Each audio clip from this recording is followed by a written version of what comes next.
Will hopefully be our last. This will hopefully be our last shir. Not sorry.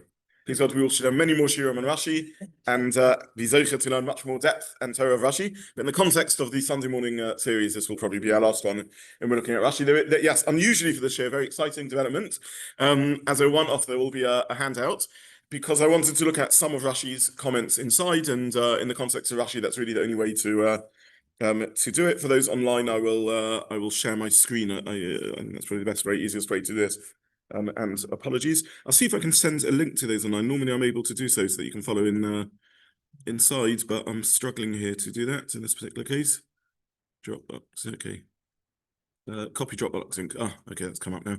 Okay, so those online, and I'll also do this to those listening to the YouTube. I'll just paste a link to that. They can follow the source sheet inside. If you just click on the link in the chat for those following inside, you should be able to see this. So I really wanted to do two things today. The first is, or the second thing I'll do, which was my original intention, is to go through and look at a little bit of Rashi's philosophy of Pshat. How does Rashi interpret Psukim? Clearly a very important subject matter in understanding what Rashi was doing. What was innovative about what he was doing? What was traditional about what he was doing?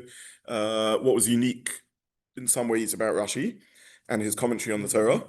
The second thing I wanted to do, or was triggered by a question at the end of last year, was just to elaborate a little bit more about Rashi and the Rambam's relationship, or possibly non-relationship. So we'll start with that, and then we'll move on to Rashi as a Baal Pshat. So let's start first of all with I mentioned briefly the issue of corporealism, which is the view that HaKadosh Baruch Hu, God, has a body or is capable of taking on some bodily form. And the Rambam famously is against that view, believes this to be an impossibility, and takes this as one of the principles of faith, and thus learns all the psukim and all the midrashim that reference bodily parts to God as being metaphorical anthropomorphisms, ways of us understanding the language, rather than being essential or accurate descriptions of physical reality ascribed to God. The Rambam famously takes this further. It's not just that when the pasuk says Yad Chazaka, an outstretched arm, it doesn't mean that Hashem has an outstretched arm. It means his power reaches everywhere. Or Einei Hashem lekechaba, the eyes of Hashem are over the lands of Israel. Doesn't mean that Hashem's eyes are over the land. It means he's aware of it. The Rambam takes that further. The Rambam says any mitzvahs ascribed to Hashem are limiting. So even when we talk about personal attributes, as it were, this is also limiting Hashem, and God is infinite. If you understand philosophically what infinity means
Okay.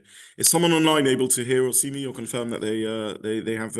Yes, we can see and hear you now. Okay, I don't know where you dropped out. I apologize. Let's hope that the just about a minute and a half. Okay, so we'll that's pretty much everything.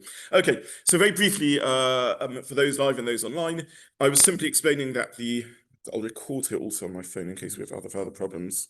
I'm sorry about the internet issues. So the Rambam is of the belief that famously that any descriptions in the Torah, such as Zroya, Natuya, an outstretched arm, don't refer, God forbid, to any physical attribute of Hashem, but to the idea his power extends anywhere. Eini Hashem lekechabo means that not he has eyes, but that his perception is everywhere. And the Rambam even takes it further to argue that any character attributes, any description of Hashem contradicts his absolute infinity and his absolute unity, which the Rambam thinks are one and the same. If something is infinite, it means there's no possibility of giving it any description because it's undelineated, and all description delineates and circumscribes and outlines a boundary, and all of that is impossible with Hashem, impossible with HaKadosh Baruch Hu, and therefore the Ikka, the principle of faith that the Rambam says, in which he says Hashem has no physical form, also should be taken to mean in no way can we describe him. So what can we say about God? The famous, again, I don't want to go too far into the Rambam here, the famous negative theology of the Rambam, we can say he isn't something. We can't say he's strong, but we can say he's not limited, he's not weak. But to say he's strong, even strong is too limited a terminology to use about him. And we can't say he's kind, even that's limited. Too limiting. We can say he's not cruel. So cruel is too limiting, kind is less limiting than cruel, but even kind is overly limiting because ascribing an attribute to him means this is somehow his nature, and we can't say anything about that. Now, did anyone disagree with the Rambam on this? In other words, surely this is basic. How can we ascribe any physical form to God? So we do know of figures who disagreed with the Rambam, and they said, you are the one who is being the heretic over here, as it were. You're saying it's a principle of faith to argue that Hashem can't take on bodily form. Well, you're limiting Hashem. Surely if God can do anything, he can even take on physical form. The Rambam's response to that would be, I'm not limiting God. You're getting caught up in some of the paradoxes of logic, which again, I don't want to go into now. We've discussed this on previous occasions. It's not limiting God to say that God can't make 2 + 2 = 5. That's a logical impossibility. It doesn't make sense. It's incoherent. It's not a limitation of God to say that God can't make another God, or God can't create a stone that he can't lift. These points were already made by a philosopher who preceded the Rambam, Rashbam, in his book of Doctrines and Beliefs, Emunah V'Deus, in which he says that the problem with saying, can God make a stone that he can't lift, is that a stone that he can't lift is each word by itself makes sense. Stone and can't lift makes sense, but there is no concept called stone that he can't lift, because what you're saying is, can a being that can lift any stones lift a stone that he can't lift? Well, there's a contradiction in terms within the phrase itself.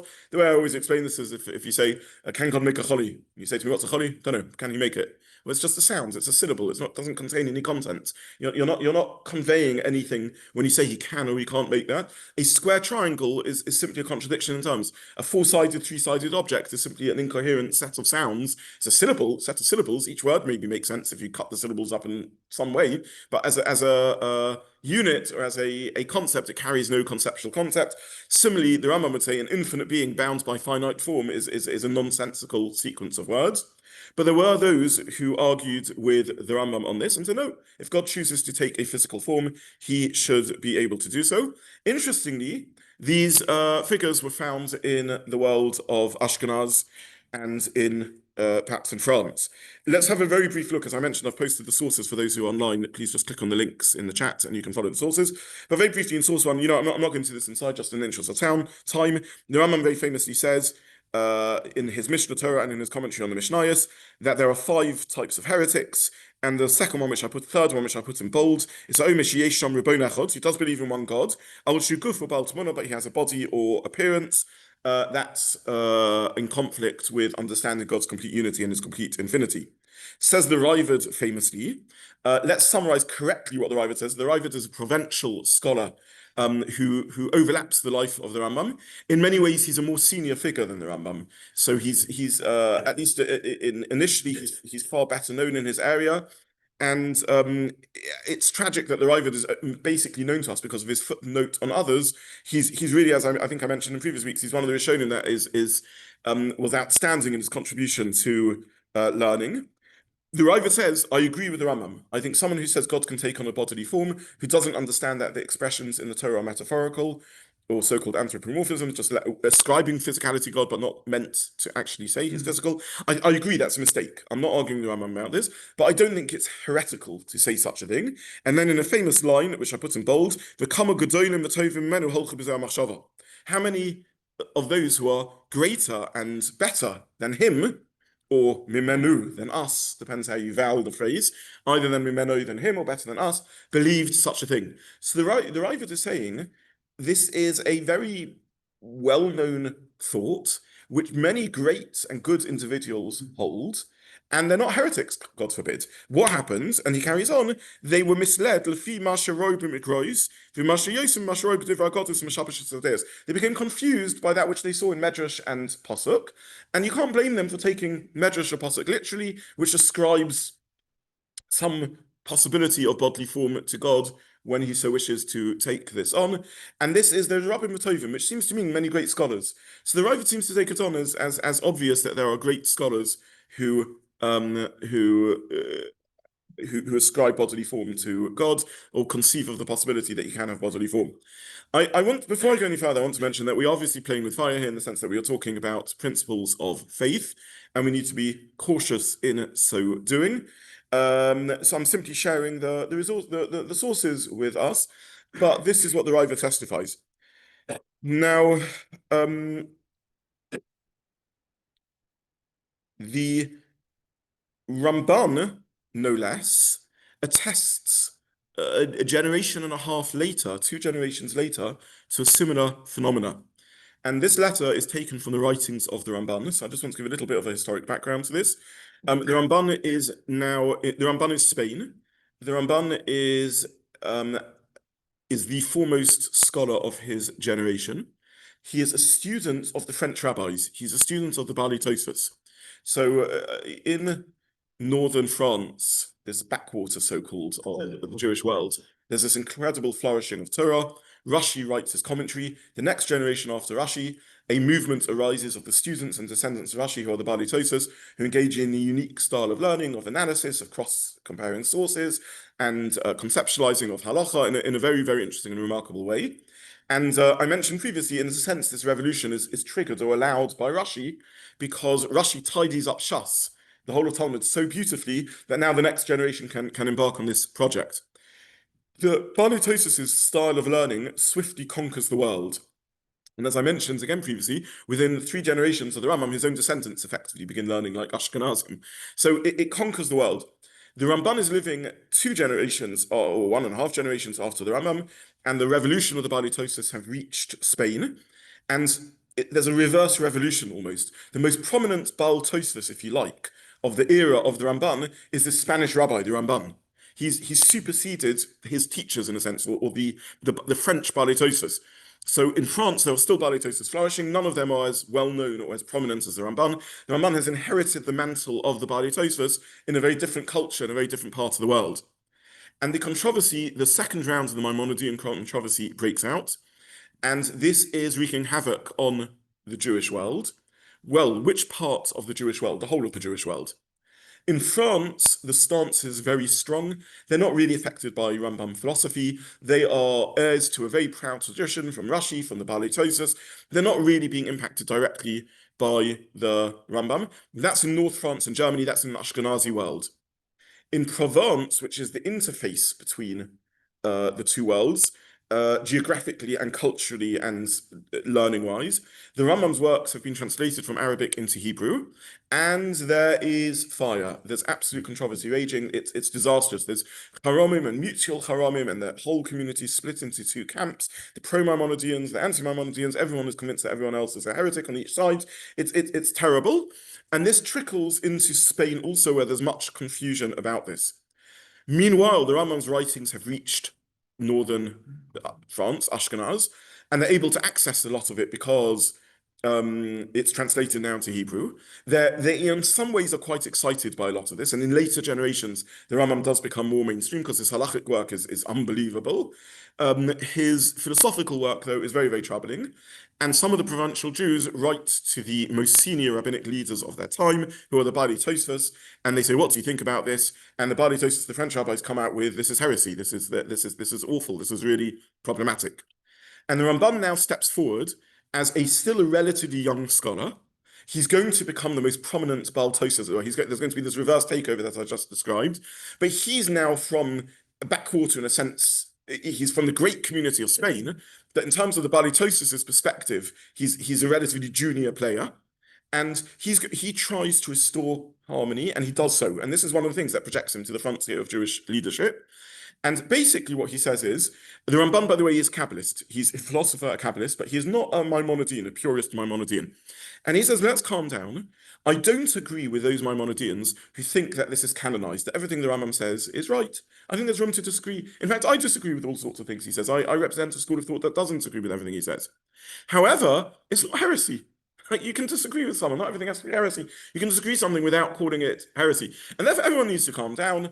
Let's have a debate. In fact, I'm happy to be party to that debate. I side with the Baalei Tosafos. I don't think the Rambam is right in a lot of his philosophy. And I'm perfectly happy to disagree with him. So I'm not going to belong to the school of thought of those in Provence who are writing to me, telling me, come out firmly on the Maimonidean camp. No, the Rambam shouldn't be canonized. This is the way of Torah. We always discuss and debate things.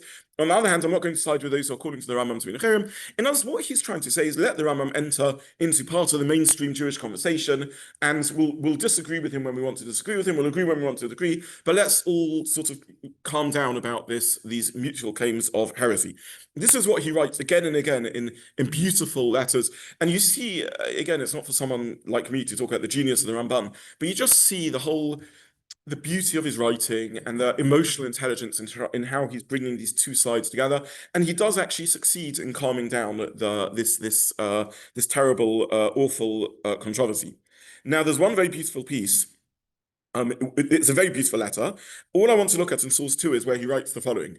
He says, first of all, those who are saying that the Rambam should be put in Cherem, this is ridiculous. No less a figure than the Raavad, who is the outstanding Talmud Chacham in the life of the Rambam, wrote footnotes on the Rambam and treated it respectfully. Sometimes he's very sharp in his criticism of the Rambam, but you don't write footnotes on a heretical work that you think is nonsense. You write footnotes on a work that you think is a really amazing work, but you're going to disagree with in many, many occasions. So he says no one less than the Raavad wrote these amazing footnotes on the Rambam and took it seriously. And then he says, I saw the French Rabbonim themselves went through Mishnah Torah and they engage with it and they agree here and they disagree here. So why are you suddenly coming along with your criticisms? And then finally he says that there are those who say that the Rambam is a heretic because he says God has no possibility of a bodily form. This is one of the criticisms put to the Rambam. It's amazing, right? The Rambam is a heretic for daring to suggest that God can't take on a bodily form, right? That part of the attack on the Rambam by some unknown figures who the Rambam seems to say are French thinkers, is that how dare the Rambam? The Rambam is a heretic for saying God can't take on a bodily form. How can he limit God like that? Says the Rambam, that's ridiculous. That's a ridiculous criticism. Everyone knows God can't take on a bodily form. This is well known even long before the Rambam. The Gaonim already knew this. This is well established in Jewish philosophy. I'm not that criticism is a nonsense. This is what the Ramban Nachmanides says in his attempt to still the waters of the controversy, the burning. I'm going to make some metaphors, the fires of controversy. So this is the comments of the Rambam. But again, even in the Rambam's lifetime, you see that there are those attacking the Rambam for being a heretic, for saying God cannot take on bodily form, and he seems to say these are the French rabbis. That's really all I want to say from source 2. Who are these French Rabbonim? We know of some of them, not many, but we know of some of them. But it seems to have been a well-known fact at the time. These aren't particularly, these are very important figures, but not massively well known. One of them is known as Ramosha of Taku. He's apparently says such a view, so it would appear. He was one of the Baalei Tosafos. We have a Tosafos Taku, very important Tosafos, very important Tosafos. One of the Tosafos commentaries that we use, and is quite a standard one, came from him. He's a very, very interesting thinker in his own right, and maybe one that we should look at. He picks a fight with Chassidei Ashkenaz. He also picks a fight with the Rambam. Very interesting figure in some of the philosophical storms that are raging. I want to emphasize that these are sophisticated thinkers on all sides. This is not, nowadays it sounds like bizarre, God can take on a bodily form, because in this sense the Rambam won the argument so decisively, but these are real controversies that seem to be raging. Was Rashi now a corpora realist? Where was Rashi in this controversy? Since we're learning Rashi and his thoughts, we should give this a little bit of attention. And I'm going to, here we do need to look inside, look at source 3. So source 3 says, V'liyishma aleichem paro, So this is in Parshas Va'era. Hashem is speaking to Moshe, and he's telling Moshe that this is part of the whole burning bush conversation, and then actually this is Va'era already, the next round of conversation, where Moshe says, "Why did you send me to Paro? Everything's become worse since I went to Paro." And Hashem says, "Don't worry, Paro is not going to listen to you. I'm going to harden his heart, but I am going to, I'm going to put my hand against Paro." Had I been translating this pasuk in any other context, I just said I'm going to smite Paro.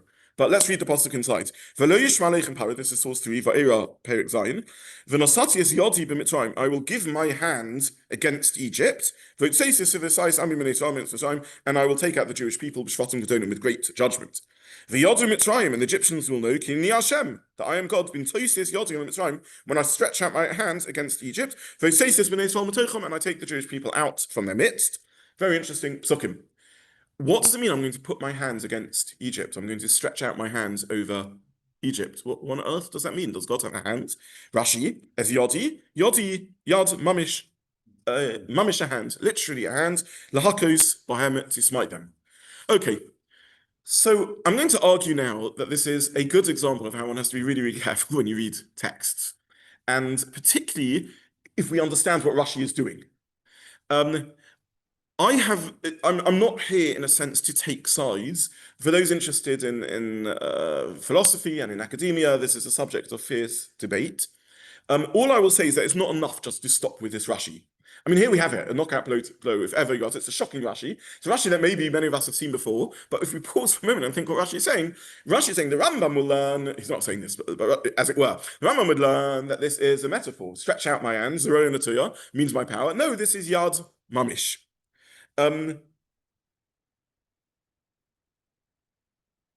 Now, I think this is a misreading of Rashi, and I want to explain why. And here we come to another amazing concept from Rashi, and you just see how innovative a thinker Rashi was. And this is actually an issue of translating Hebrew words. And more or less, the contemporaries of Rashi, like the Ibn Ezra, like in many ways the Rambam himself, and like many others, do the following when they're trying to learn Hebrew. And they say they go through Hebrew words, and they say, here's a Hebrew word, and it has, depending on context, 8 meanings. And they'll list all the 8 meanings. In the setting of our discussion, for example, they will say yad means hand or arm, and yad also means, for example, in modern Hebrew and classical Hebrew, we say al yad, next to. So al yad doesn't mean on that arm. Al yad means next to. So yad can mean 5 or 6 different things. We'll see later, yad can also mean when you have a river, you have like a tributary of the river or a side branch of the river. That can also be called the yad hana. It doesn't mean the arm of the river. Rivers don't have arms. It means a tributary. So they will list 7 or 8 meanings in the dictionary to a particular word. Rashi pushes very strongly a different way of viewing language, in which he says, no, words mean one thing. Words have one meaning. And all the different ways they're used are because that's how language works. You can use the same word in many, many different ways in different contexts. And Rashi has almost a more poetical or conceptual understanding of how words work. And he says, no, it's not, it's a poor way to teach a child that yad means 6 things. Yad means one thing, it means an arm. Rivers can have arms because you're thinking too narrowly about what an arm means. And God, here's the important point, can have an arm because you're thinking too narrowly about what arms means. And I want to show you this inside. In fact, let's jump to source 5, and then we'll go back to source 4. Vateret bas Paro lichotz al hayar. The daughter of Paro goes to bathe in the river. V'narisea holchos al yat hayar. And the halasses, her maidservants, are there al yad hayar. Vateras ateva, and they see the basket which contains Moshe. Says Rashi al yad hayar, eitz al hayar. This means next to the yar. Kamoi roes kalkas al yat. He brings other examples. V'hu loshen yad mamish. The same language. This is a literal arm. Sheyad Adam smuchalo, because the arm of a person, the hand of a person, is next to him. So Rashi uses the same language of yad mamish, literally an arm, to talk about being al yad hayar, being next to the river. So what does Rashi mean when he says yad mamish? Does he think rivers have arms? The point Rashi is trying to make is an etymological point that that this isn't 2 or 3 separate meanings of the word yad. This is the literal meaning of the word yad, because the yad means something more conceptual than how you're thinking about this. And Rashi says this explicitly in source 4, which is referring again to the hands of Hashem. People, the Jewish people saw the great hands that Hashem did against Egypt. As the great might that Hashem did against the Egyptians. Many words or tongues can fall on the language of Yad. They are all, again, the same language, literally the meaning of Yad. And it's the commentator's job, the interpreter's job, the understander's job to fix the language based upon context. So Rashi is telling us the theory of language that, by the way, we have this in English also. Sometimes words evolve till they become completely different words. They become a completely different meaning. And other times, the words is the same words. It's just you have to understand in context. And we do this naturally in speech the whole time. So all I want to say is that this Rashi, which ostensibly, if we were to stop there, seems such a shocking Rashi. Rashi on Hashem's hands says Hashem is Yad Mamish. When seen in context, I don't believe is what Rashi is saying at all. I think Rashi is making an etymological point for which he became famous later. He does this again and again in Tanakh. He tries to help us understand that there's not 7 translations to the word yad. There's one meaning, it's one word yad, but in context you have to understand, it's the job of the reader to understand how words work, not the fundamental meaning of the word. I think this is important. Sorry? I trying to explain what Yad means here. Yes. Possible. So Yad Mamish we had means exactly what he said at the beginning of this difficult section. Literally a hand to hit with it. No. I want to say again, when Rashi says Al Yad Nahar, and he says Yad Mamish, so the reason I saw that source first is to make us understand that the very phrase Yad Mamish is used by Rashi in both cases. So that already should give one pause for thought. So he's saying he said you read my comment on the early apostle. Yes. Yad Mamish, you know that we need to see Rashi. I'm arguing that Rashi is using Yad Mamish as an etymologist trying to make a particular point of language and how languages work. And even if I'm wrong in what I'm saying, one can't simply just cut and paste and say, Rashi says Yad Mamish about Hashem, so that's the end of the discussion. Because Rashi says the same thing, Yad Mamish, about Al Yad Hanar. So once you see that, you already need to be more cautious as a minimum. There are academics who go with what you're saying. There are academics who say, but still Rashi says this. All I'm saying is press the pause button because you see him using the same language of Yad Mamish. Take the source away, have a look at all the Rashis in context and come to your own judgments. My personal take on this is that this is anyone who wants to argue that this is decisive proof that Rashi is a corporealist, that he believes that God can be ascribed physical characteristics, that is not correct. And I think that Rashi means this as an etymologist trying to make a point about how languages work in a very, very interesting way. As a minimum, though, please pause for thought over this, Rashi. That's all I'm saying. Because when you see Yad Mamish in the context of the Nahar, I will say I don't believe I have any particular bias here, meaning I don't have an agenda to avoid Rashi saying controversial things. In other words, if that's what Rashi held, that's what Rashi held. It doesn't bother me particularly. In other words, when you read enough the range of Jewish philosophy, the idea that Rashi might have said something that the Rambam would say was heretical. As I said, we know these conversations were going on at the time, and that's the way of Torah. People argue over even really fundamental things, and Rashi is certainly entitled to today's. So I'm not coming here with an agenda that we have to cover up a really problematic Rashi. As I said, we know at least of one of the Baalei that definitely did say this, as far as we can tell.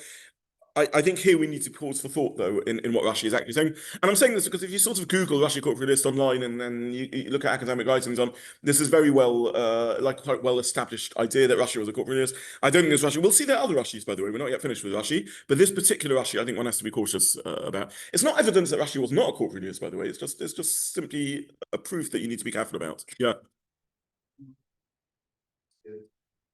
Yes. Yes.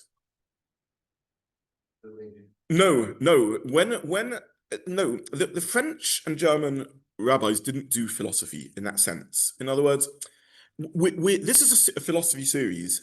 Rashi wasn't a philosopher in the sense of him working out and delineating and consciously metacognizing and talking about how he thinks and why he does and bringing proofs and things like that. Rashi was a philosopher in the sense he had a philosophy. Everyone has a philosophy, and we're trying to draw out what is Rashi's philosophy. How does he see the world? So there isn't an enormous amount of that going on in France and Germany at the time. My frustration is when people sort of say, oh, they weren't philosophers, and therefore they were great Talmudists. The Ashkenazi world, you'll often hear this, the Ashkenazi world was great Talmudists. They weren't philosophical thinkers. They weren't great theologians like the Sephardi world was, like the Arab-speaking world was. That's not correct. Rashi and all the Chachmei Ashkenaz were great theologians. They were thinking very carefully and deeply about what it means to have a relationship with God and what God is, but they're not doing it in a systematic way.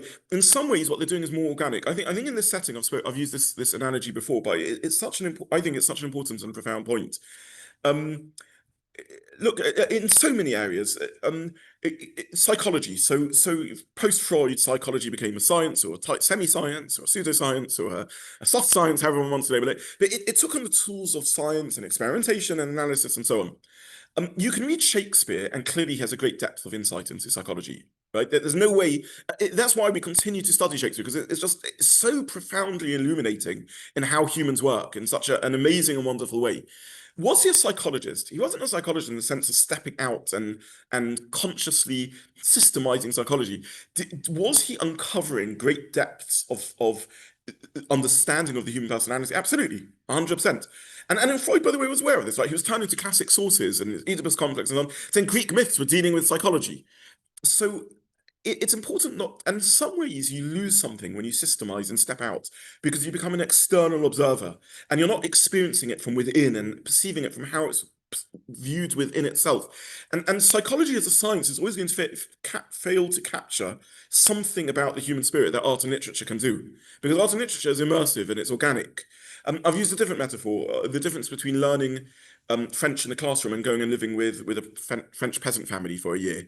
The person who lives with a French peasant family for a year will come out speaking French far better than the person who's learned it in the classroom, even though they don't no idea what the word pluperfect means. And even though there may be the odd mistake in the grammar, because maybe French peasants, I know nothing about French peasants, make mistakes in their grammar.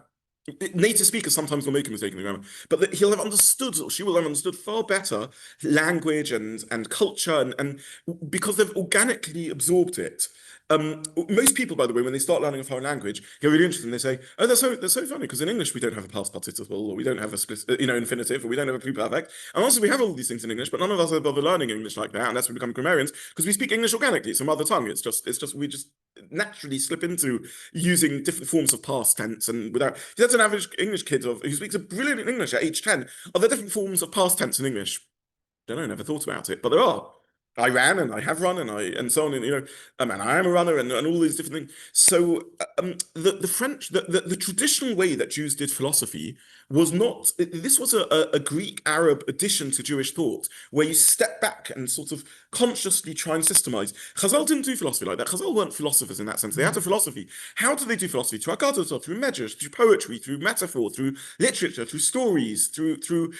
That's how Jews did philosophy, and in that medrash, and in that sense, Rashi and the Ashkenazim are more of a continuation of that traditional way of doing things, without the innovative Arabic, Greek addition that was added on to Jewish thought. The problem is, once you become a philosopher, you can never step back, because as soon as someone asks you consciously, well, which one do you mean? You can never stop thinking about it. As soon as someone makes you aware that in English there's two forms of past tense, you can never stop noticing that, or several forms of past tense, you can never stop noticing it. So once philosophy has entered the Jewish world, even those who oppose philosophy later, post the success of Rambam and others in introducing philosophical thinking, can only do so in the language of philosophy. We can never go back to being complete medrashists, to just doing philosophy. There's attempts to do so. Please God, one day will. I know the great Rabbi Michael Pollack covered Chassidus here in this setting, so I'll put Chassidus on hold for a couple of years. But at some point, I want to get back to Chassidus myself and talk about it. And the Chassidim attempt to do this, right? When Nachman of Breslau famously, sort of anti-philosopher, he tries to tell stories. He becomes a storyteller, and he tells the most amazing stories. And he's trying to convey Jewish thought through these stories, and he deliberately doesn't want to use the language of philosophy. The problem is, though, he can only explain why he doesn't want to use the language of philosophy and only criticize the Rambam, who he really is profoundly bothered by, using the language of philosophy, because as soon as you start talking about ideas in that way, you can't help but sort of metacognize and systemize your thought. So we're stuck. Once philosophy has entered your consciousness, you can't get out of it. But in France, they're not consciously philosophizing. Having said that, nothing should be taken too far to an extreme. And please God, one day in this setting, we will look at Chassidei Ashkenaz, who are in their own unique way very familiar with Aristotle and Plato and are using Aristotelian and Platonic forms. We're talking here about figures who are around the same time as Rashi and the next couple of generations of Rashi, and they have direct access to these things because these things are beginning to make inroads. And there does begin being philosophical talk in the Ashkenazi world. And there is literally controversy between Moshe Taku and the Chassidei Ashkenaz, which I mentioned already. But we're not really aware in Rashi's life of particular controversy around this. No one is discussing this openly, unconsciously. It's just Rashi's writing a commentary. And when you're talking about a commentator, you have to be very careful. And that's really my point.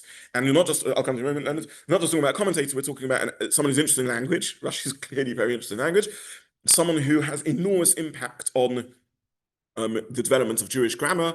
Rashi doesn't get all the way there, but he's one of the transmitters of a deep analysis of how Hebrew roots work, which culminates in something we're all brought up with again, that all Hebrew roots are 3-letter roots. That was not obvious generations before Rashi. Even in Rashi's life, it wasn't obvious, but Rashi is one of the forces that begins spreading towards that direction. He doesn't quite go all the way, but he's one of the forces that has an effect on that. And he also is quite revolutionary in how he thinks about language and the idea that words, it's a mistake to think of words as having several meanings. There's one word with one meaning, but we humans need to understand that meaning in context. And that I think is the point that Rashi is making. Very checked out, and it's strange. Yeah. When the magician said about Kinim, Baalei Kim, Rashi doesn't even mention that he talks about, this shofim or whatever it is. He doesn't go into the thing of what a finger. Okay, so I wasn't going to go into this in much detail, but there's a very simple answer to that, which is these are Egyptian magicians speaking. So Rashi doesn't care. For those online, Leonard's just making the point, Baalei Kim, this is the finger of Hashem, and Rashi doesn't comment at all. And the reason is he doesn't care about the theology of there. He's very high. Of course it means finger of God. There's nothing else to talk about. Okay, just to summarize, because these are Egyptians speaking, right? So what? So they think of the finger of God. These are pagans.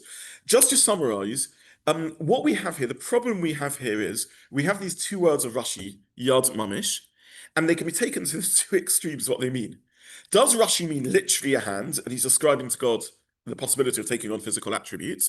Or does Rashi mean, it's obvious to every reader that this doesn't mean the literal hands of God, so I have a problem, I have a language problem. How can the words be used as yad? In the same way as Rashi has a language problem about al yad hanahor, but 1 minute, al yad hanahor, by the arm of the river, rivers don't have arms, and the answer is yad mamish, but interpret it in context, and that's what Rashi is saying over here. So you have the same phrase, yad mamish, which can be taken to two extremes. Either it's obvious to Rashi that God doesn't have an arm, and therefore I have to explain this, or Rashi's coming to say a piece of theology that God does have an arm. Now, I want to just add one more nuance to this, and this ties into Jonathan's point, and maybe this is, Jonathan, what you meant. Which one is the better reading of it? So to us, the modern readers, it's so obvious that God doesn't have an arm that if Rashi wants to be machadish that he does have an arm, and this is like weird, that's why he says yad mamish, right? That's where Rashi would comment. Is that where Rashi's coming from? In other words, is that the prevailing assumption that God doesn't have arms because everyone has absorbed Maimonidean thought, and Rashi now needs to give a piece of theology over here? No, God really does have an arm. Does Rashi do that sort of theology? What would drive him to do that? In other words, if Rashi feels a need, the reader reads this pasuk, and it says yad Hagadolah. We, the modern read it, and we go, what? Hashem has a hand? How can that be? And then we look at Rashi, says, yeah, Yad Mamish, right? Yeah, you bite the bullet, Hashem really has an arm. Is that how the reader's reading it at the time? In other words, are they all such Maimonideans that Rashi's job as a commentator, Rashi is ever helpful. He's trying to make the life of the reader easy. That's what Rashi is doing again and again. So we have to posit that the reader is puzzled in Rashi's view. How can God have an arm? And Rashi is telling us, no, Yad Mamish, God really does have an arm, and he's telling us a piece of theology. Would the reader be puzzled? Well, if they are people who know that the Torah speaks in metaphors and God doesn't have literal arms, then they'll read it comes to. And if there are people that think God has an arm, they'll read it. It seems more likely, actually, it's the opposite way around. The reader is bothered because how does God have an arm? God doesn't have arms. And Rashi's answer to the question is, yad can mean that. Yad can mean, don't worry about the meaning of the word yad. Yad, yad mamish, don't think this means something different. And you have to understand it in the context, just like the reader's bothered by the reading of al yad hanahar. So, within this room and within the broader world of Jewish thought, not everyone is going to be convinced by what I'm saying. This remains a raging controversy. All I want to say is one has to engage in really, really careful reading and thought before one jumps to conclusions. You have a Rashi which is so much thrown around, as you know, the famous Rashi, for those who are interested in these things, in which Rashi seems to take this very anthropomorphic, this very corporealistic model, and I'm simply arguing it's not so simple. It's a Zilkamar, have a look at these Rashis and form your own judgment. I'm conscious of the passage of time. Okay, I'm not going to look at source 6 at the bottom of page 1 and the top of page 2 together. All I will say is these are the famous pasukim in which the Torah says Hashem is created in the image of Hashem. In fact, it doesn't quite say that. There's 2 words used in the Torah. The Torah says that we are created with Salmeinu or B'Dmusenu, in the Tselem of God and the Dmus of God. Tselem means image, Dmus means stamp or form. A Dmus was used when you have, I don't know, a ring that you want to make. So you pour molten gold into a carved out clay ring-shaped things, and that sets the shape into that form. That's what a Dmus is. And Rashi is discussing in what way are we B'Tselem Elokim, in which way are we Dmus Elokim. I'm going to argue again that if you read the Rashi with care, it's very difficult to know what Rashi is saying. And I think there's a reason for this, because Rashi is not trying to be a philosopher. He's not trying to teach us theology. He's trying to help us translate text. Is it a problem that we don't understand what Rashi means with Yad Mamish, which theology he's saying? Is it a problem that we don't understand what he's saying in Tselem Dmus, which theology he's saying? I don't think so. I think it's difficult to understand what Rashi is saying, because Rashi's trying to help us read Pesukim. He's trying to help us understand what the Pesukim is saying. He's perhaps not interested in defining for us. He may have had his own views, but he's perhaps not interested in answering the question. Let me try and make a different point. When Rashi brings a medrash, was he a midrashic literalist or not? Let me give an example of this. It's again and again a pattern in Chazal where they will conflate different historic figures. So, for example, they will say that Bilam, who Lavan. Bilam and Lavan are the same person. Now, this is very interesting because Bilam and Lavan live hundreds of years apart, very, very elderly. Is that what's going on? Oig Melech HaBashan. Is the Oig Melech HaBashan in Avram's life the same as, well, the Vayova HaPolit, as Rashi, Oig Melech HaBashan? Is that Oig the same as the Oig who's hundreds of years later fighting Avram's descendants in the Midbar? But the Medrash says yes. Rashi cites the Medrash. Even donkeys have incredible long lives, because the same donkey that Avram uses for the Rakedah, says Rashi, is the donkey that takes Bilam on his journey, and is the donkey that's Mashiach. So this is well, let's hope not too long. Let's hope another, this is a donkey that's living at least, several thousand years. Now, there are different schools of what do you do with these midrashim? So there's some that take them literally, and this is miraculous.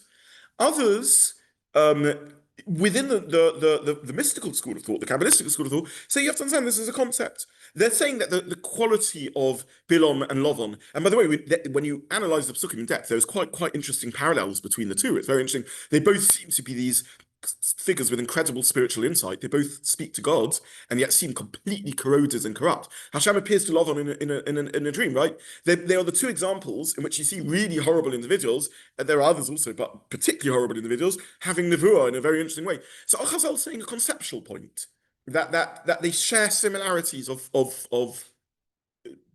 spirituality. Are they saying a mystical point that they are Gilgulim of each other, that they're reincarnations?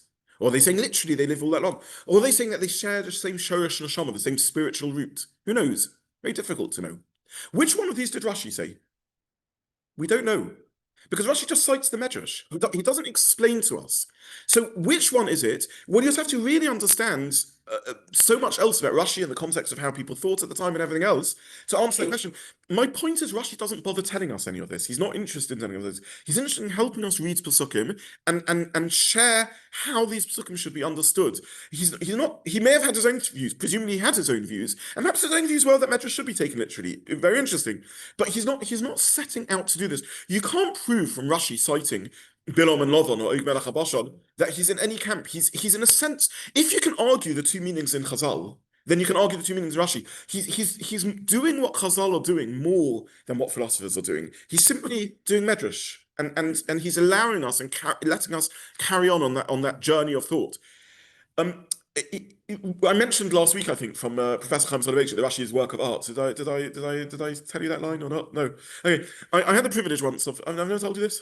It's one of my most beautiful episodes of my life. I had the privilege once of. I don't know when it was, about 10 years ago. Professor Chaim Soloveitchik came to Nairn, who was in England actually, and we had an amazing day of learning with him.